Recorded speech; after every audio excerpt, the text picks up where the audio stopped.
Mr. Minister, it is a pleasure meeting you, and welcome to Harvard Business School. We're so grateful to have you. You are the youngest minister currently in the cabinet of Côte d'Ivoire. Côte d'Ivoire is one of the driving countries in Africa, #1 cocoa producer in the world. All of the financial institutions in West Africa are moving back. What has been the success factor for Côte d'Ivoire, having weathered such a big storm in the civil war that has happened? Thanks for the question. I mean, it's a pleasure being in Harvard. It's one of the best schools in the world. Coming back to your question, it's just a matter of vision. We had the chance to have a president that has a vision. So when the president came back, when the president was elected in 2011, the first thing that he did was to put a plan. So we built a 2012-2015 National Development Plan. That plan was clear. It has to be financed by both the public sector and the private sector. It was around 60% private, 40% public. And that's basically all that we did. Was to make sure that the plan was successfully implemented. On the public side, we had to mobilize resources. So domestic resources mobilization. And we really focused on that to make sure that we could actually finance all the different plans. On the private side, we needed to make the business environment attractive.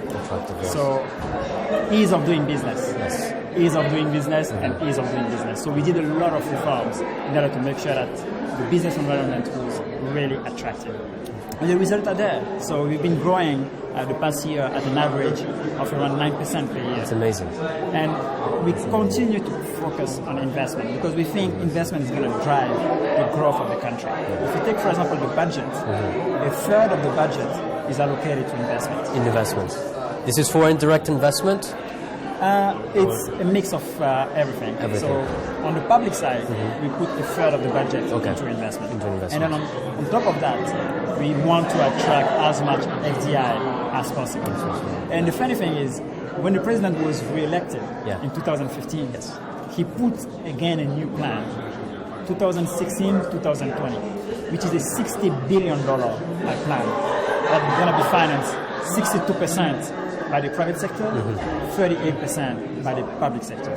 It's a really ambitious plan, but we think it's possible. Ivory Coast is back. We have a couple of advantages that we want to sell. First advantage, it's our story. Your story. We have a story to tell. It's not just marketing. There's a real story to sell. Second thing is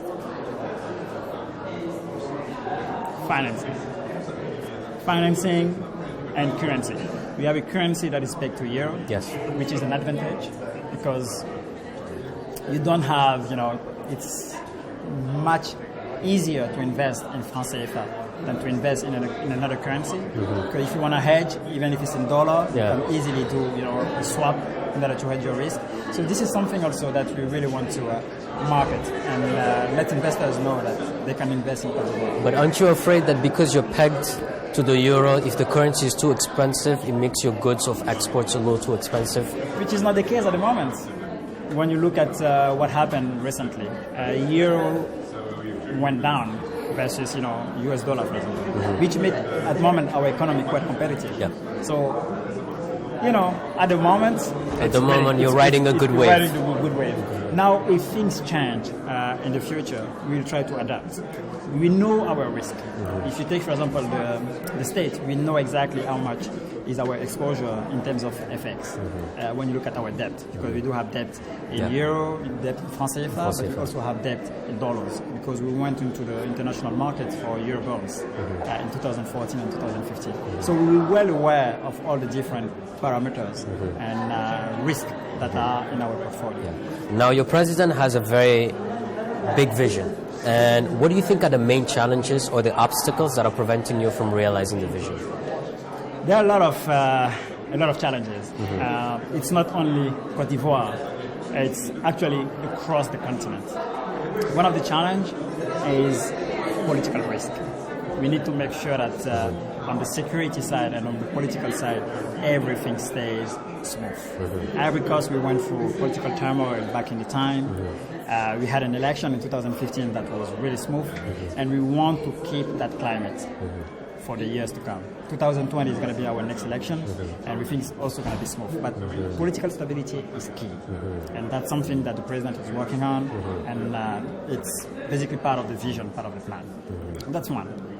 Second thing is funding. Funding is really important. Without money, you can't do anything. So we focusing on resource mobilization locally, so domestic resource mobilization. Custom, inland revenue, we're really focusing on that. And if you look for the past 6 years, we increased domestic revenues by 87%. 87%. That's a big move. And that's been done by the vision of the president.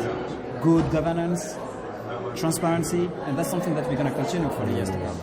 And then also you need to, when you talk about financing, you look at the private sector, because we want private money to flow into the country, so FDI. And for that, we need to make sure that business environments continue to be good.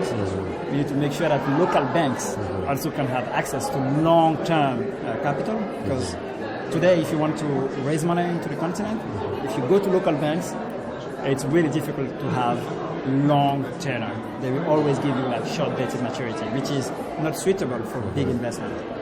Third one is infrastructure. Whether or not you're talking about roads or power. But power is something that's really critical. If you want to industrialize, if we want to industrialize the continent, it's impossible to do it without access to power. So power is key. In Côte d'Ivoire, for example, for the past 4 years, we increased our capacity by 38%. And our goal for 2020 is to double the capacity. We want to move from 2,000 doubling the capacity to 4,000. So that's actually, a big challenge. That's a big challenge. Yes. Next one is human resources. It's good to have a plan, but after you need to implement the plan. And to implement it, you need to have good human resources. And that's something that's critical. And we invest a lot into education to make sure that for the future, if we want our growth to be sustainable, we have the right human resources to go and develop the country. And employment. It's... How high? I don't want to give numbers. But what I can say is, if you take the continent as a whole, you have basically around 60% of the population that is below 24. It can be an asset, but it can be also a big liability.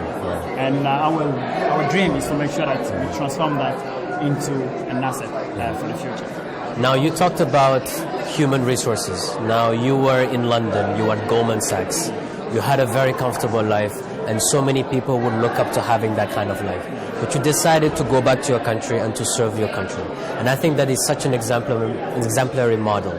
How can we have more people like you in the diaspora to go back and help people of Côte d'Ivoire? I mean, it's everyone wants to work for a good leader. So it all comes from the top.